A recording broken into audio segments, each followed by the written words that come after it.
Hello everyone and welcome to our session today when we'll review the important role that digital customer conversations are now playing during this COVID-19 emergency. In these times of uncertainty, having agents available to help customers is critical. And with agents and teams having to instantly work remotely, the challenge that many businesses are facing is trying to keep customer disruption to a minimum during this transition. But digital communications really have had an opportunity to shine during this period, not only for the businesses that already have added them to their customer contact strategies and have added things like WhatsApp and messaging, but also for companies that literally had to go digital overnight. So today we're going to take a little look at just what has worked and what made the transition easier, what didn't, and what learnings can be carried forward into the future.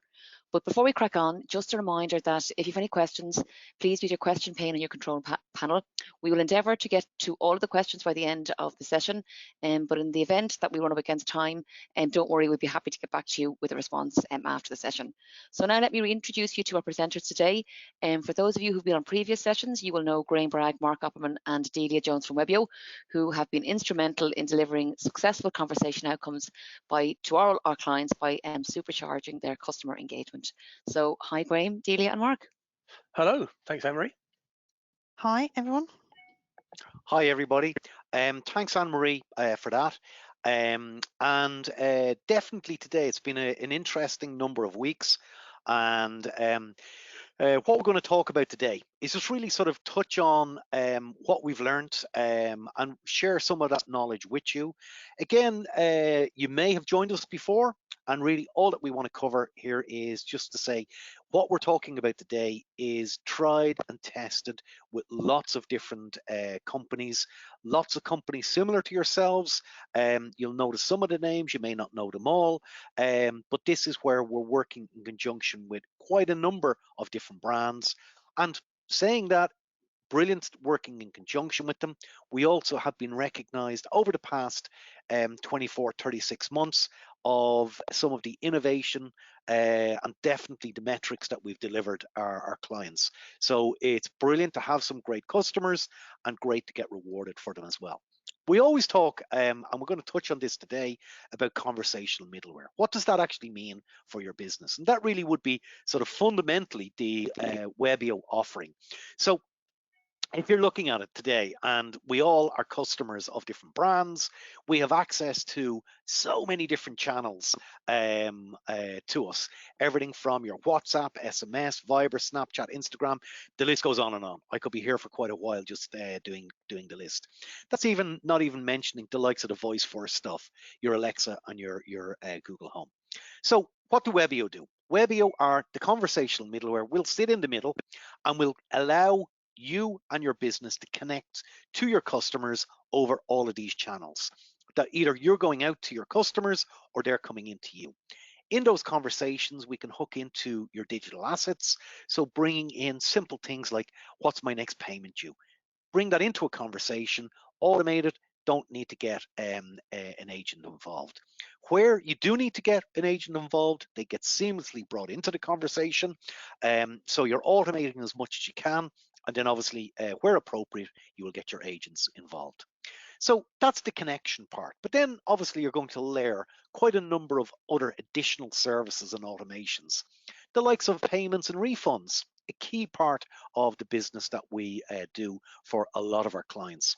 And then adding the likes of Typeform for income and expenditure, the likes of Google Dialogflow for that natural language understanding. So really, all in all, we're sitting in the middle between and that bridge between where your customers are having their conversations and where your business is operating. So it can flow either way, and we're going to talk about those digital conversations today. And as I said, the concept there is layer one being that connectivity and reach, layer two of Webio being that automations and skills like payments and the like. There is the third layer about the machine learning. We're not going to touch on that today. We have covered that on previous webinars, and I'm sure we will do in the near future. So really at this stage, Graham, I'm going to hand it over to yourself. Excellent. Thanks very much, Mark. Hello, everybody. Yeah, it's I'm sure you're all aware. If you're listening to this, you've probably had an interesting 4 or 5 weeks that have just gone by with obviously the COVID virus issues that have been thrown up from that.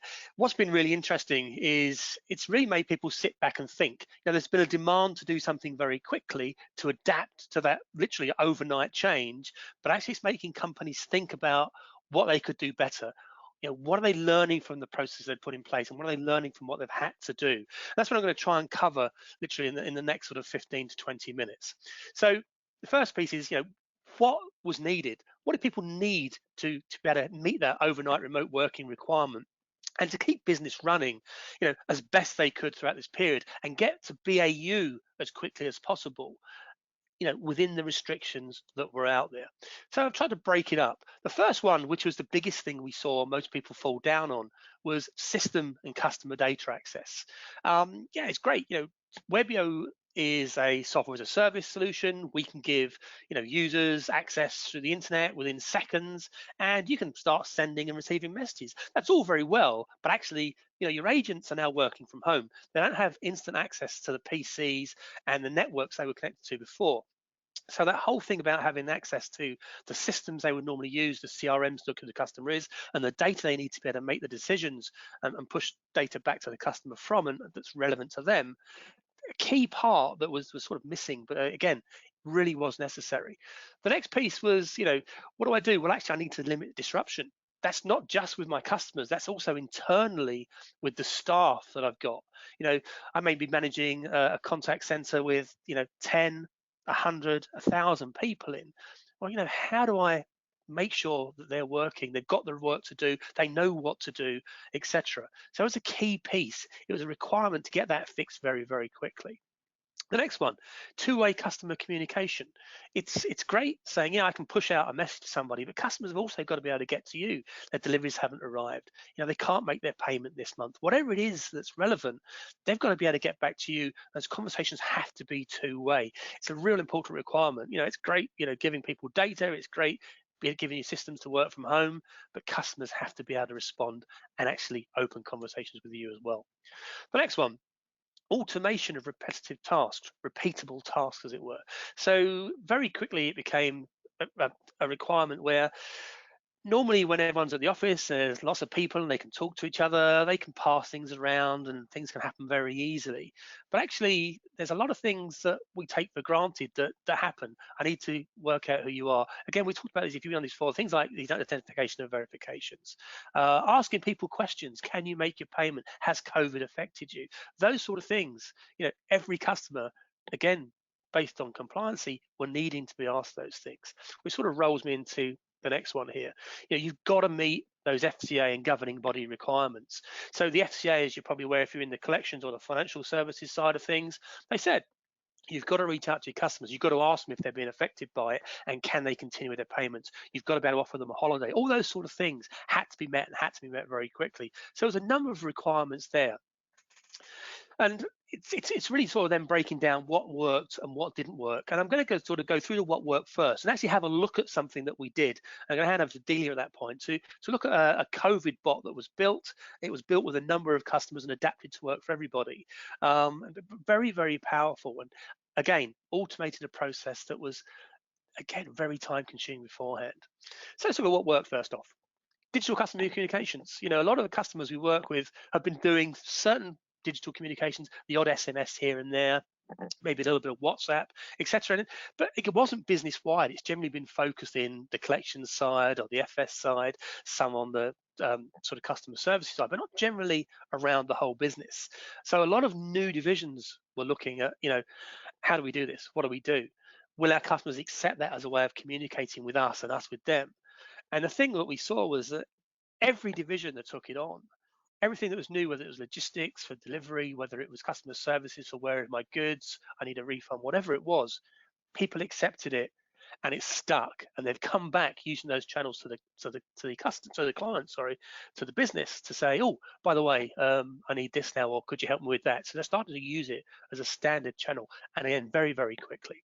2, speed of change and the ability to adapt. It was key. And it's worked very quickly. Software as a service, the ability to build bots on the fly, test them, A/B to yourselves, use yourselves as a test environment, and get them out to customers. Key requirement, but it's worked very, very well. And that's really in the way that the WebIO platform has been built and how it can connect in with the platforms and systems that you have today. Again, you'll see a little bit of that as we go through the demonstration. Number 3, self-service. We've already sort of covered this off. It's a key one, but it's a really important one. Self-service and automation of basic tasks. Customers have got to be able to ask a question. They've got to be able to come back to you with lots of different types of responses. The yes/no piece is quite powerful, but actually people don't just respond with those standard answers. They might ask a different question rather than yes/no. Well, that would all depend on whatever. How do you deal with that? You've got to be able to let that happen and let that work. And the sort of flexibility and the speed that you can change and adapt the WebIO platform and the bots that you're delivering, again, has worked very powerful and now enabled that to happen. Number 4, again, threw it in the first one as a requirement. Again, it's worked very well. Meeting compliance and audit requirements. Again, the way the WebIO platform works, everything is audited, time and date stamped, who the operator that's logged on that's having the conversation, whether a bot responded, exactly what the customer said, the time delays, any connections that were made in and out is all reportable and all pushable to any system via APIs as required to meet those requirements. And I said one of the main ones here was the FCA requirement to go out to customers within a certain time and offer them payment holidays, could they afford it, whatever. And again, being able to build a bot literally in under half a day and have it tested and working met that compliance and that requirement. Very, very powerful. And that's what Delia will show us in a little while. This is actually something that the customer said to me about a week and a half, 2 weeks ago now. I don't mention who they are because I haven't asked them if I can do so, but their words were verbatim. Basically, I couldn't believe you had a customer services team up, trained and running from scratch in under half a day, and compliance were happy. I love that piece because it's always a hard bit. We work with these guys for quite a period of time now on their debt collection and their services on their DCA side and their financial services side, but we hadn't worked with them on their customer services, their goods being delivered, parcels and that sort of thing. And we got that up and running, as you say, in literally under half a day, really. And they were amazed. And compliance signed off. I think everyone's compliance is a little bit more flexible at the moment. Possibly that helped, but everything is there to enable that to happen. Just a nice one to show you in sort of real world. Now, it's probably worth having a look at one of those things. I talked about, the compliance bot for COVID to meet the FCA requirements. So what I'm going to do is hand over to Delia, who's going to sort of run us through what we did there and actually have a look at a bot working. Thank you, Graham. That's really interesting. And as you say, yeah, we were quite proud of that bot. This is how we work with clients anyway, but obviously there's normally a lot more time in between the actions where you're having discussions and thinking and making decisions. But the great thing about the WebIO product and building the bots is that it is also configurable from the front end. You can put your integrations into Dialogflow, into Typeform, into your payment providers. You can do all of this through the front end without needing developers. So what we've got up on screen there now is a process flow. And this is just really to give you an idea of what happened in that chat. And I'm going to show you this bot in a second. And the process flow itself, so it started off going out to the customers, asking them a question, whether they'd been affected or not by COVID-19. It was then using a Dialogflow agent to understand the yeses from the nos. So people weren't restricted to keyword responses. They were able to place, to speak as they normally would, and for the agent to understand that, and then automate the response and take them down the correct path. And this process that we built obviously matched the customer's requirements. It can be configured to any business process that you need it to be. So Graham, if I could just take the screen from you now. Okay, so I'm here now and I've logged into a standard user account. This is our demo account. And I'm just going to send the bot that I showed you the process flow before. I'm going to send that bot through to you and we can have a bit of backwards and forwards. So Mark, you're on the demo file, so you'll receive this and I'm in there as well. So we'll just drag and drop that into here. We should receive that any second now. So for this bot, we've pulled it directly into the conversation screen. Normally, you wouldn't typically do that. We've just done it to show you on the demo. Typically, what you would do is you would leave them outside of the screen until you needed an agent to deal with it. So you're removing all of that noise from your agents, keeping it away from them until they need to action it. So Mark, you should have received your message now, have you? I have indeed, Delia. I've got it open here in front of me. So I'm just going to respond. Let's say yes, I am, again, a bit more verbose than rather yes or no. And it's now, sorry to hear that. Are you experiencing reduction in income due to okay, sorry, let's indeed I am. So we can see this as an automated bot now. As Mark's having that conversation, the bot's going back with the relevant answer depending on what he said. So it's recognised that yes, I am was a yes response. And it's recognised that indeed I am is also a yes response. So this bot here has got 3 different options for the customer to select from, and it's just asking Mark to reply A, B or C to say which one he wants. When Mark replies that, it will take him down a different route. Now with these, you can get the bot to tag it with certain statuses at certain points so that it will know, okay, this person selected A, this person selected B, this person didn't pass DPA, etc. So you can build all of that great stuff in to match your requirements. So it's just asking now for confirmation from Mark that he is happy for us to go ahead. And so you can see how that's working there. And I've got now, as you see this in front of me here, and obviously it's giving me all the relevant details about the outstanding balance and the like. So ultimately, I'm going to be happy with that. So I'm just going to go for a straightforward and simple. Great. And we can see there that that now has finished that conversation off. And once that delivers, we'll get it turned to a little tick. Now, at some point, I may, as an agent, want to reply to that conversation. And this is where the real power comes. So I might now at this point say, Mark, you can see I've got smart phrases coming up here, which are pre-populated against your organization. So users can select them if appropriate. So I would just keep this short today, but obviously, if you decide that you need to do some other form of conversation, an income and expenditure, whatever that may be, you can build that into the process here as well by your agents. And your agents can obviously send bots as well from this screen.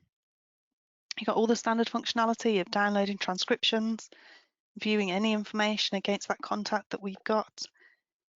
You've got the full ability to search, as well as agents being able to tag it with a different status. So we'll say that one's promising, and that obviously feeds through then into the reports. So we can see the bots here. This was the bot that we were just using. This was the number that it went from, which enables people to reply.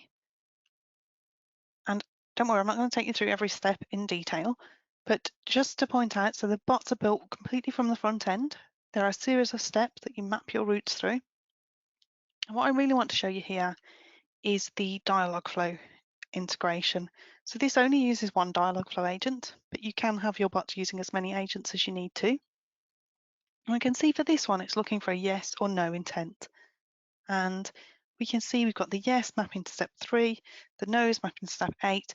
Now we've got the default fallback handling, which allows you to handle those people that don't stay on your predefined paths. So everybody has a controlled and good experience. Now, what's good here is that the responses that come in can be trained throughout time so that it gets more and more able to understand exactly what's being said. So if I go into Dialogflow here, and you can see I'm in the agent that we linked through, and I've got all of my intents that it's looking for, so there are 3 intents there. And if I go to the training, we should be able to see here. So we can see we've got the indeed I am, we've got the yeses that you saw us sending earlier. Now, if this had come through and it was wrong, so maybe this said no, I'm not, and it had tagged it as a yes for some reason, you could click here and you'd say, actually, this is a no response. Then you would approve it, Dialogflow would start to train it, and then the next time something similar to that came in, it would understand this is a no and not a yes. So it gets better and better over time. And that's really where the power of this comes in. Right, Graham, I'm going to hand back to you now. Okay, fantastic. Hopefully everyone can see my screen again now. I think the key parts there, and Tom, if I'm wrong, I know you built these.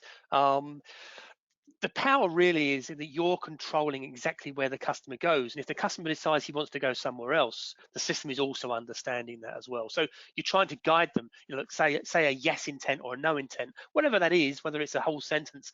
Again, Dialogflow is trained, and as you showed there, and we'll be able to actually work out, actually, they meant yes with that, or that meant no.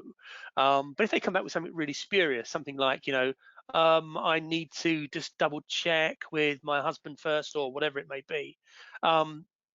I guess there at that point, this is where your default comes in, and it's basically then going to handle it in a different way. So we'll either hand to an agent, or you could, in fact, I guess, am I correct in saying so, then build that step within the agent that Dialogflow has to understand what that is and bring that in as well? Yeah, you're completely correct there, Graham. So the real power here comes from taking the intelligence of Dialogflow, the flexibility of WebIO, and marrying the two together to make something that's really quite powerful, and more importantly, can be configured for your business requirements, as opposed to being something that you've got to tailor your processes to match. I think one thing there, Daly, that you mentioned is that configuration. And I'm thinking on, gosh, it's more than one occasion over the past number of weeks that we have helped our clients build these. But I'm nearly certain that just about every one, there has been one or two more additions in day one or day two, because everybody's customers are going to react slightly differently to responses that you get back. There's been one or two more steps added in some instances. And again, you've mentioned it, that configurability is really key. It's not just that you build it and that's it, done forever. This is going to change to the requirements as they go along. And invariably, no matter how well you plan it, your customers may come back with some things that you hadn't planned for, and you just then need to make additions and amendments to the conversation flow and the bot. That's something that would be worth noting, because we've seen that happen. The real world, not everything runs smooth every time. Yeah, That's completely definitely true, right isn't there. it? you bring in people. That's what happens. What do you mean we're awkward, Graham?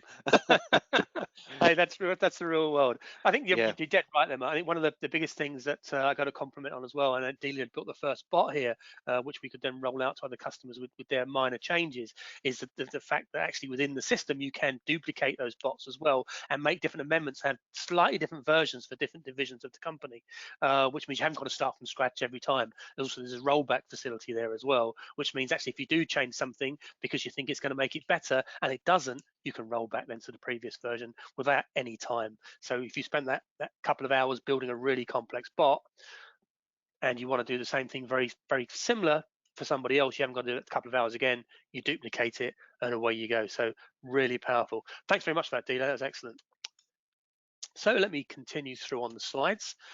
So really, again, we looked at what worked. So the next one is what could have been done better? And there's always something. And I like the graphic there at the bottom. Sometimes you win, sometimes you learn, and that's what this is all about, really. Every time we did something, we watched it, we audited it, we spoke with the customers, and it gets better and better and better. So the first one, really, again, I'm thrilled at the beginning there, but the staff access to job-related tools and data, that's CRM, ERP systems. Yes, it was great, and I mentioned again, it's great. We can be up and running very quickly, but actually, if you haven't got that customer data to drop in there in the first place, or you can't relate that back to the customer when they come back with an answer, it's not a great experience overall. So having that was a key piece here. That could have been done a lot better, the way that people were bringing in the ability for their staff working from home to be able to access those CRM systems. Graham, just one interesting one there was that, to be frank, the most basic of requirements, having a laptop or a computer at home that was capable of working, let's say, in a work environment. We have, and the feedback that I've got, it surprised me, I have to say, that the figure was roughly about 10% of staff. In most organizations, the company had to do something about facilitating either a laptop or a computer, because even sometimes, the basics of actually having something that you can work on at home, a lot of people take it as an assumption it would be there, but actually it hasn't been in all instances. So even worth factoring that into people's consideration as well. Yeah, really good point, actually, because a lot of people have their iPads. That's pretty much what they work off of these days. And the laptop they used to use 10 years ago is now 10 years old, and the connection is awful. And yeah, absolutely. It's you're right. I saw that at a few clients as well. So yeah, it's just thinking about those things, isn't it? And I think there's a lot of learnings from this now that you've got to be able to just distribute things out and get things done quicker and easier. I mean, the amount of sort of farming people did for connectivity, and I got customers that are very large and have got thousands of users, and yeah, they can all access it from their desk. But actually, when they got home, that access was limited to 20 people. There was a lot of work to be done there. So yeah, it's something definitely worth thinking about. Something that could, certainly going forward, can be done a lot better. The other one there, moving on though, was workload distribution, staff management. Again, when you're in an office and you've got a manager sat, in a room at the corner or sat in the middle of the team, that's pretty easy to do. You can see who's doing what. You can pass out the work for the day. You can shuffle the queues around. You can do whatever you need to do. But again, when people are working from home and their managers working from home and they can't look them in the eye, and again, that was something that needed to be controlled. And at the beginning, wasn't great. We've got some dashboards there now that have been enhanced, and we've got some reporting, which certainly helps on the delivery of what we do. But again, there's back office systems and what else was going on and what else is being measured. That's a business thing, and that varies between the business. So again, it's something that could have been done better. And again, we looked at what we could do to help that with the dashboards and so forth. Number 3, controlled distribution of management information. So moving up a level from management to staff, what do the management need to be able to make those decisions of what they're going to do tomorrow, what was working, what wasn't working? And again, that was quite poor at the beginning. And again, the same sort of response that I said there's now was that, having the dashboards and having some new reports built that we built very quickly for the client to give them the information they needed. Again, that could then be extracted as a data file and pushed into the external systems very quickly. Made a big difference on that. But again, that could have been done better at the beginning. Just on that as well, Graham, the tagging of statuses that quite frankly didn't exist in the business a month ago. COVID-19 affected. What? You ask somebody in January about that and they'd laugh at you. But those type of things, that ability to be able to get them, first off, get them into the conversation flow, and then as importantly, and probably more importantly, to be able to report on them. So that would be something that we've seen that has worked exceptionally well. Yeah, very, very true. Okay, let's move on. So looking at the results, what have we seen when we start to sort of collate together, those goods and those bads? What are people getting? What are they seeing? What's successful, really? The 3 main ones that came through in a pretty heavy pattern was the 3 you see on the screen there. I don't particularly like reading directly from slides, but again, 70% of the inbound customers instantly switched to the digital platform within 24 hours. So this was where people were using dialers to go out to customers. This is where people were calling in to a call center number, and it was being distributed by the system to an agent. Very quickly, the customers that jumped on top of this was seeing a 70% switch instantly or within 24 hours. Those customers were happy, it was working. They were reaching out to them saying, look, with simple SMS, simple WhatsApp saying, look, due to the COVID and working from home systems, blah, blah, blah, we now can communicate best with you over this platform. If you have any queries, just message this number. And again, a huge 70% of people within 24 hours doing that, a real result, a real win. Again, the availability for the home-based workers to use the system. We did this, a number of years ago when we wrote the first part here that was, how do you add users to the system? But it's been a real winner. It's something we get a lot of praise on. We needed to add the customer services team. Instantly, we could add them as users to the system, create their own organizational structure so they can only see what was relevant to them. People can't see up or down of other people's information they shouldn't be seeing. It's all built into the system. That was a real big win for us. The only thing that was taking over that time was then a small amount of training to actually get them up and running with the system, to know where to look and what to click on. It's fairly simple, easy to use, but it does always require a little bit of that. The last one here, 60% less agent time required. Big learning piece that we've got back from the clients. We've sort of seen this before, but when it goes further across the board with quick wins and quick bot builds, wasn't sure where that would go, but we saw the same sort of response. 60% of people, 60% less agent time is required to actually have the same conversations to get to the same end result as were needed over voice telephony communication. So some real big wins there that people are seeing and are going to take forward with them. Another quick sort of feedback from a client. This is a personal loans business that are lending out to companies, lending out, should I say, to individuals to be able to purchase goods from certain retailers and whatever. You probably work out maybe who it is from that. But again, I haven't got authorization to actually give the name, so we do these things fairly quickly. Again, word for word here, verbatim, we managed to keep all our staff employed and continue to take new business. Now, I sort of dug into that a little bit, speaking to the client, and they said that we were looking to furlough a lot of the staff. We added the extras we were doing. They were already working with us on certain areas, added the extras in here, enabled more of the staff to be able to control their customer conversations through your system. And it's basically enabled everyone to be kept on. Everyone is making money for the business, and they've changed the ratio slightly, but they've managed to continue to take in new business as well doing that. That's a fantastic result. Great to hear. So what could have been done better? What have we learned from that? Mixed locations, offices and home working.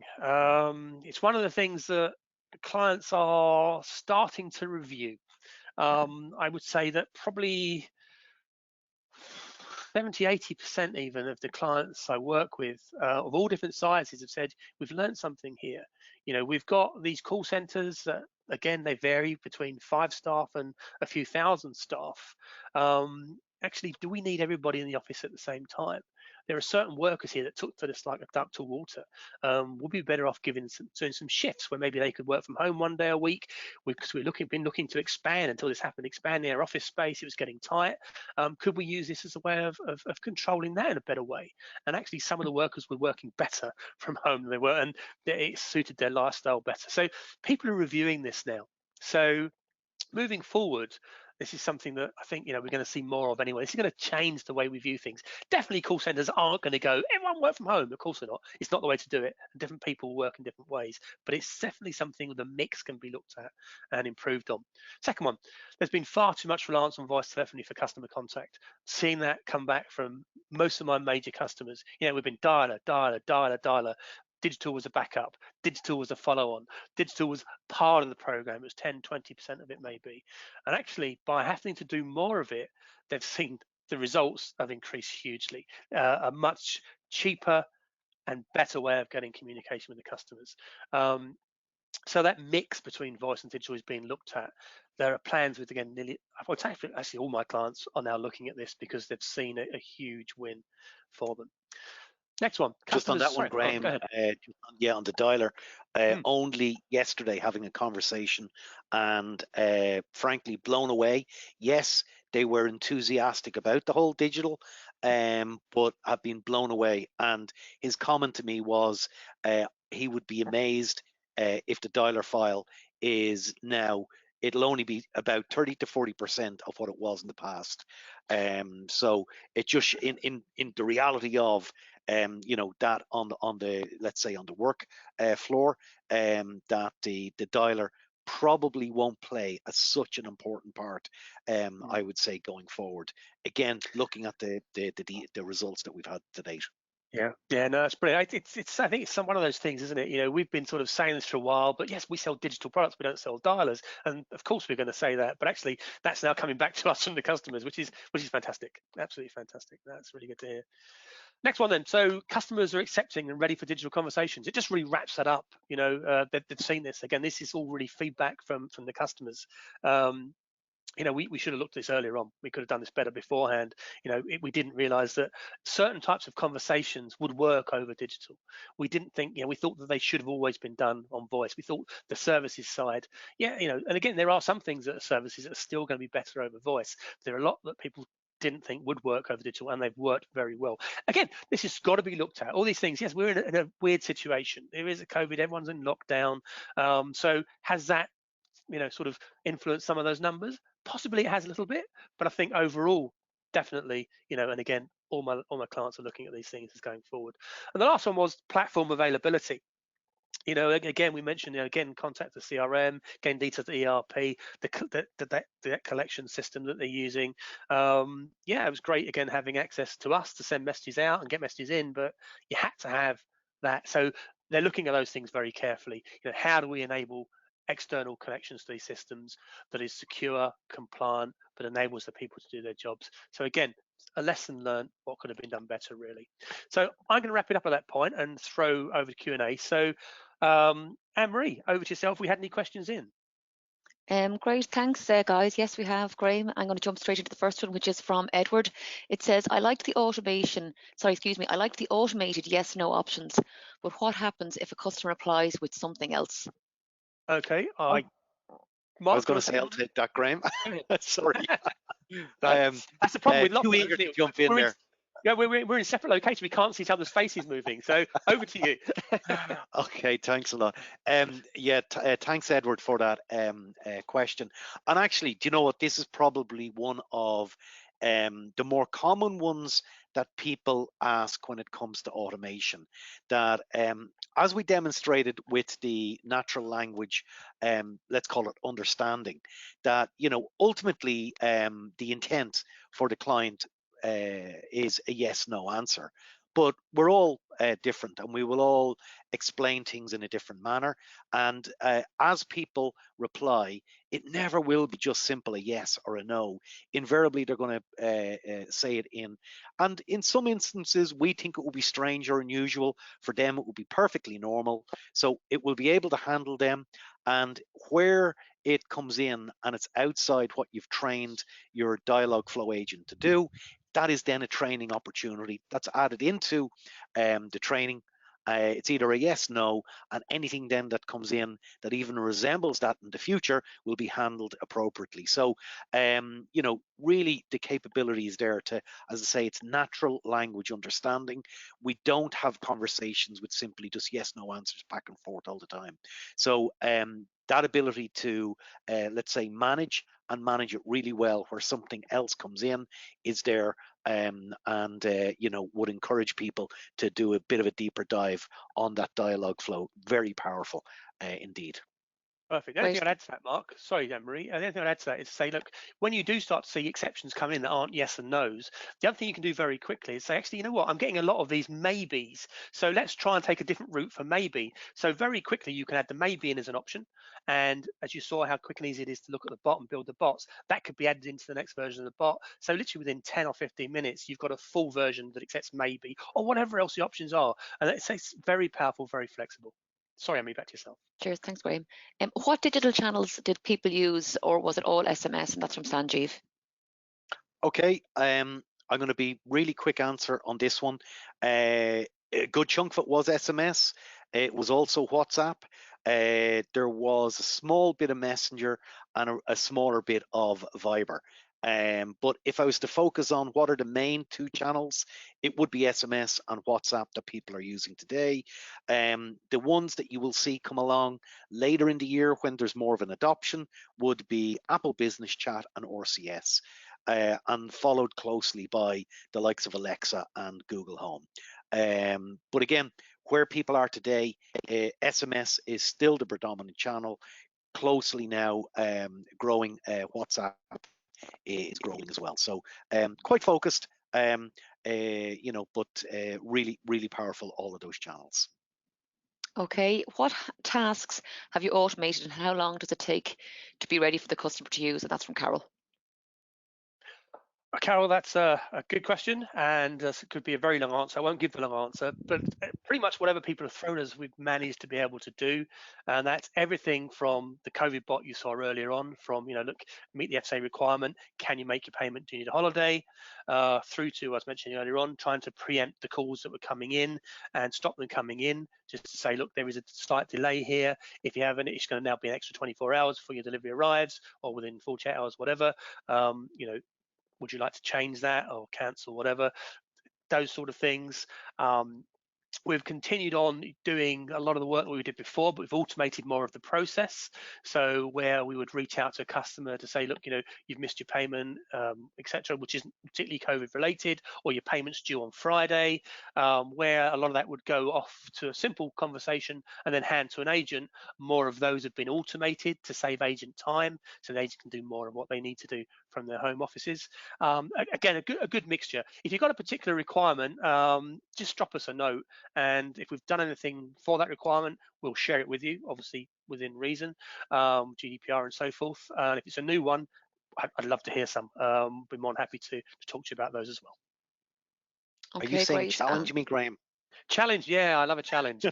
It's funny because you only got to go back a year, and some of the things we're doing now, you'd have thought that wouldn't work with an automated bot, would it? And you're trying them out, and with the extra things like we've now got the NLP that the agency showed about earlier on. We've now got the ability to add forms in there through the type form, conversational forms, and you start to put those things in there, and there isn't a lot we can't now do. The customer I'm probably thinking of.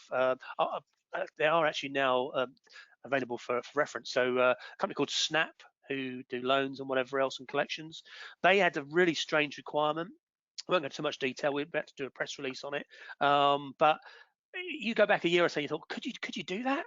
And we've saved them sort of 70% of agent time by automating some of those processes. That's phenomenal. Yeah. Again, challenge me, please do.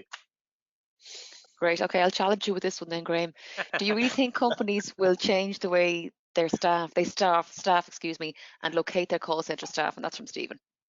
I'm going to say, can we all answer that? I'd start with that one, Graham. Yeah. Yeah. All I would say to that is that I think the clever companies will. Now, I've spoken with quite a number of people over the past number of weeks, sort of executives in responsibility for their operations and contact center. Almost to a person, the figure that everybody said that we will have at least working from home in the future is 20%. Some went a little bit higher, but also the interesting thing that is thrown up is that if you are working from home, most people now need to start thinking about different hours of the day that they can be available, because if they're working from home, they may not be able to say between 8:30 and 9:30 or 8 o'clock and say 10 due to looking after kids or bringing them to school and stuff like that. So we've seen people starting earlier, they're working later in the day. So in essence, I think the smarter companies will, because it can be a win-win both for them as a business and for the staff. Graham, your thoughts? Sorry, I cut over you right. Yeah, no, not at all. I mean, you pretty much ditto what you said there. You're getting the same feedback that I'm getting from my clients. They're all looking at this seriously. The 20% figure I've had some try and be a little more sort of generous on that than they are. There, or could we actually start to actually cut down some of our offices? I think in reality, no, they're not going to be able to do that. Definitely, that 20% I think is realistic, because it comes, as I said earlier on, comes down to the sort of people. And again, what you just said there, people's hours and times, the flexibility gives so much more availability then for changing hours, extending hours. We have customers that work till 8, some customers we have that work till 10, some are finished hard at 5, and some of that causes a problem. And this is a real way of saying, actually, we can now deal with those issues as well, and actually save office space and actually save cost and whatever else. So yeah, no, I don't want to add too much to what you said there, Mark, but again, you pretty much covered it off. I'm hearing the same thing. Again, I guess, Delia, yourself, the same sort of thing, or if not, please say. No, it would be, yeah, you've pretty much covered it. Super. There you go, Mark. You've stopped us saying a lot, although I tried to add a bit in there, just like I did, because I can't not say a lot. You know how it works. Anyway. I know how it works, Graham. Don't worry. Anne-Marie, I think that's back to you. Yes. Thanks a million, guys. We've come to the end of the session today, so everybody, thanks for joining us, and I hope that you found the information or found the session informative. And we have had a couple of extra questions that we didn't get to, but don't worry, we'll come back to you directly today. And we often do get questions after the session, so again, if you think of something else or have additional questions, pop them into info@webio.com and we'd be happy to get back to you. We also have an ebook that looks at conversational messaging and how shifting customer phone calls to messaging is really impacting agent productivity and customer engagement, and it expands a little bit more on what we would talk about today. So we'll be happy to send that along to you guys to have a read of. So all that's left for me to do today is to thank you all for joining us, and hopefully we'll see you again on another session. And also just keep in mind that if you want to keep up to speed at what we're doing, you can always follow us on social media. You can find us at Webio HQ. Again, thanks a lot, and we'll see you again soon. Bye-bye, everybody. Thanks a lot. Thanks, Eric. Thanks. Bye-bye.